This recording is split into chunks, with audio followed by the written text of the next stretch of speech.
Good evening, everyone. Welcome to the Evening News Rundown. This is Melissa Thomas of Florida National News. Thank you, as always, for tuning in. And we like to, as always, extend our invitation to advertisers that may be interested in advertising on a platform.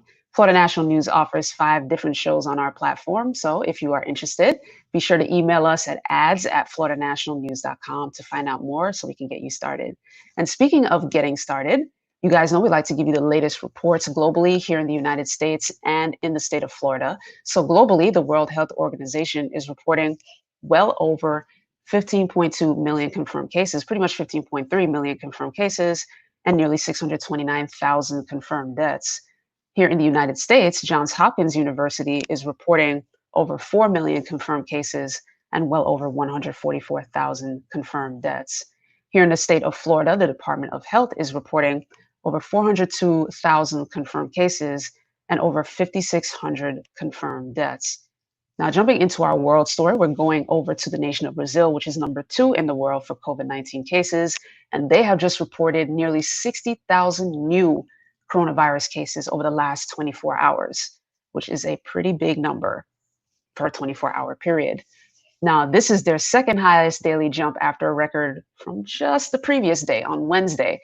And this brings their total number of confirmed cases to nearly 2.3 million. Now, of course, this is possibly a slightly lower number, according to the AP. You guys heard us talk about this before. The AP is saying that the numbers are probably higher due to the lack of testing that's taking place in the nation of Brazil. Brazil's health ministry also reported over 1,300 more COVID-19 related deaths in the last 24 hours, which brings their official death toll to over 84,000. Now, jumping over here to the United States, we've got some interesting numbers as well as it relates to COVID-19 deaths. We have topped the 1,000 mark for the 3rd consecutive day. However, on a bit of good news, there has been a slight downward trend for this particular week. On Tuesday, the US was reporting 1,141 deaths. On Wednesday, it was 1,135. And on Thursday, the death toll was 1,014. However, with the Thursday number, not all states have reported so far. But given the death tolls and the increase in cases over the last couple of weeks, there's a bit of an interesting silver lining that they do remain well below the levels that we saw in April at its peak, at the peak of the pandemic, when an average of 2,000 people per day were dying due to COVID-19. And in an interesting tally, the US is reporting that it took roughly 98 days, so just over 3 months, to reach the first million confirmed cases of COVID-19. However, in just 16 days, we've increased from 3 million to 4 million cases. That means the total suggests that at least 1 in 82 Americans have been affected at some point in the pandemic. That brings us to our reminder, ladies and gentlemen. Continue to guard your hands, wash them, glove them, sanitize them, wear your mask, and practice safe social distancing, please. COVID-19 is still out here. It's still traveling very quickly. And until we get that vaccine, we're going to have to continue to be as safe as possible, no matter where we are or what we're doing. Now, jumping down here to the state of Florida, speaking of masks, you've likely heard that Orange County has strike teams that have been sent out to businesses to enforce the countywide mask mandate. Now, the strike teams have comprised of members of Orange County's code enforcement and the fire marshal. And it went ahead to monitor businesses with more than 50 people to ensure that they were following the mask mandate and other COVID-19 safety measures. The good news is about 88% of the businesses were in compliance, so that's pretty good. Now, for the ones that weren't, Orange County Mayor Jerry Deming said that they failed to meet one of the following safety protocols. They either weren't practicing social distancing, they weren't following the mandatory mask order, or they failed to maintain checkpoints and full markings to assist patrons in staying 6 feet apart, or they failed to post signage reminding patrons and employees to wear masks and social distancing. So we'll continue to keep you guys updated on that. But stay tuned. We're going to take a quick commercial break and come back with a few more stories. My name is Russell Drake. I'm an Orange County resident and a community advocate. On August 18th, I'm voting for Rick Singh. Rick Singh has been an outstanding property appraiser for the last 7 years. Under his leadership, he has returned $1 billion to the county. Under his leadership, property value has gone up, and he is now managing over $206 billion in assets, the most in county history. Under his leadership, there have been a series of awards won by his hard-working staff. He has set the tone for that. Furthermore, he's a man of his word. He's no stranger to the community. From the east to the west, from the north to the south, property appraiser Rick Singh is in the community. He held a series of homestead exemption seminars around the county, catering to your needs. Rick Singh is here for the people. So on August 18th, I encourage you and everyone you know to vote Rick Singh, re-elect him for property appraiser. Re-elect Rick Singh for Orange County Property Appraiser. Welcome back, guys, to the Evening News Rundown. And another major U.S. story, U.S. Congressman and longtime civil rights pioneer John Lewis is set to lie in state in the Capitol Rotunda on Monday and Tuesday. Now, House Speaker Nancy Pelosi and Senate Majority Leader Mitch McConnell announced in a joint statement on Thursday that there will be a private invitation-only casket arrival ceremony on Monday afternoon, while there will be a public viewing on Monday evening and on Tuesday. And during the public viewing, that ceremony will be taking place outdoors out of concern for COVID-19, of course, and the social distancing measures will be strongly enforced there. Now, in a bit of other news as it relates to Congressman John Lewis and his legacy, a bit of good news there. The public school district in Fairfax County, Virginia, which is a suburb of Washington, they announced on Thursday that they had voted to rename the Robert E. Lee High School after Congressman Lewis. So congratulations to the Lewis family for his legacy. But that brings us to our audience question.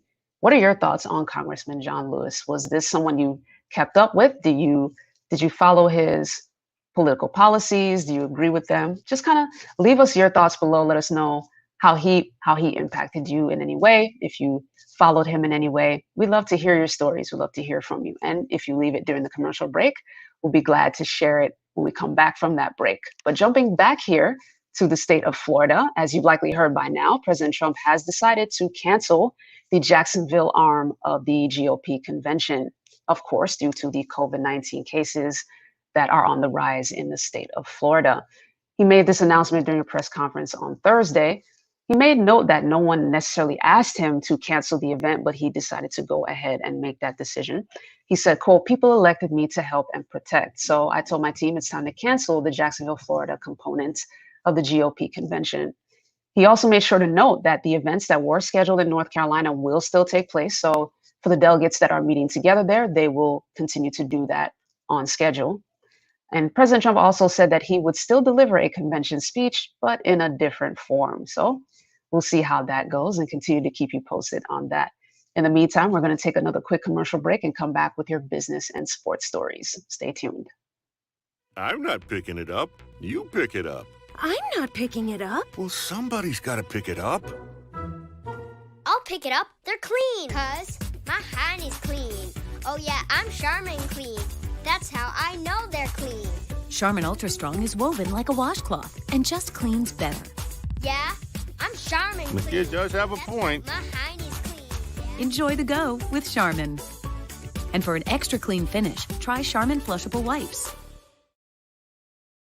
Everyone, welcome back. And in a bit of fun business news, if you are someone who is a KFC fan and you love to wear Crocs, this story is for you. KFC and Crocs have teamed up to release the Kentucky Fried Chicken and Crocs Classic Clogs. Say that 5 times fast.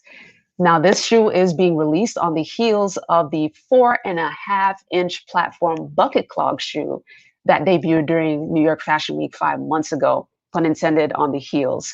But the bucket clog will not be available for purchase, but the KFC and Crocs Classic Clog will be available starting next week, July 28th, for $59.99 if you're someone who loves the clogs. And by the way, it is chicken scented. So if you really love fried chicken that much, these shoes are for you. Now, if you're balking at the price of the shoe, here's a bit of good news. A bit of proceeds from that cost will go towards the KFC Foundation's Reach Educational Grant Program, which helps the company fund scholarships for KFC employees at participating U.S. restaurants. And the portion of the proceeds is $3. So for every $59.99 for those shoes, $3 is taken and put towards that grant program. So congrats to KFC and Crocs for that, and for anybody who is brave enough to wear those shoes. Congratulations. Now, jumping into a fun bit of sports news, we're talking about President Trump one more time. This time, he is taking his place in history and participating in in the ceremonial first pitch during a New York Yankees game in August. To date, he was the only sitting president that had not done that yet. So he will be doing that during the New York Yankees August 15th game. Previously, he was asked about that during the World Series last year, and he said that, well, he would be fully armored up, and he said he would look kind of bulky. He wasn't really feeling that. He wasn't too happy about that. But this year he did talk to Yankee President Randy Levine and has agreed to go ahead and do that ceremonial first pitch. Now, a bit of trivia for you. On opening day back in 1910, when this first happened, President William Howard Taft threw that first ceremonial pitch in Washington. So this ceremony has been going on since 1910. So great news there in a bit of sports news. Now, stay tuned. We're going to take another final quick commercial break and come back and wrap up with your entertainment story. At Taco John's, you can expect one thing, so good. As in quality ingredients, used in tacos and burritos made just for you. Every single bite. So good. Expect nothing less at Taco John's. All right, guys, thank you for tuning in. We're wrapping up with our entertainment story and a bit of bad news for our film junkies. Disney has announced that it's going to delay several of its major releases, particularly Mulan, which had an August 21st release date, and the August 21st date was actually the pushback date due to COVID-19. But now Mulan does not have a date. It is delayed indefinitely. Disney made that announcement on Thursday. They've also decided to push back their Avatar and Star Wars movie releases one whole extra year. So the Avatar 2 release that was set for 2021 will now be released in 2022, and the unnamed Star Wars film is now being pushed back from 2022 to 2023.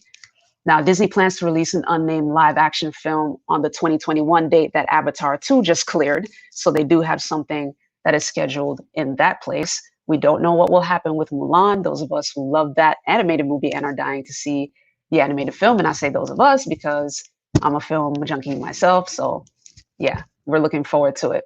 Now, Walt Disney Studios made a statement on Thursday and said, quote, "Over the last few months, it's become clear that nothing can be set in stone when it comes to how we release films during this global health crisis. And today, that means pausing our release plans for Mulan as we assess how we can most effectively bring this film to audiences around the world." Now, Mulan is currently listed as unset, meaning it's indefinite. And given the fact that Mulan is now moved to an indefinite release date, that means there are currently no blockbuster releases happening in the months of July or August right now.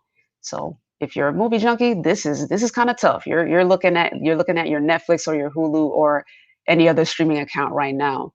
Now, New Mutants, which is a 20th Century Fox feature in the X-Men franchise that has been delayed for the last 3 years, appears to still be on the calendar for August 28th. So at least we'll get a little bit of action for August 28th. But depending on where we are with COVID-19 and if movie theaters are open next month, the film could be pushed back again or could be delegated to a video on demand release. We'll continue to keep you guys updated on that as well. But that does it here for us at the Evening News Rundown. Thank you guys for tuning in as always. If you haven't yet, be sure to like, subscribe, and follow. You can find us at Florida National News on Facebook, YouTube, or Instagram. And a couple of other pages we have on Facebook include FNN News TV and FNN News Live. And of course, one other reminder for our advertisers, if you're interested, feel free to advertise. Feel free to email us at ads@floridanationalnews.com to find out more. And of course, in a bit of a programming note, it is Friday, so Casey Hudson will be back with the FNN Sports Take at 8 p.m. Eastern Time. That does it for me here at the Evening News Rundown, guys. Have a great rest of your Friday evening. Take care.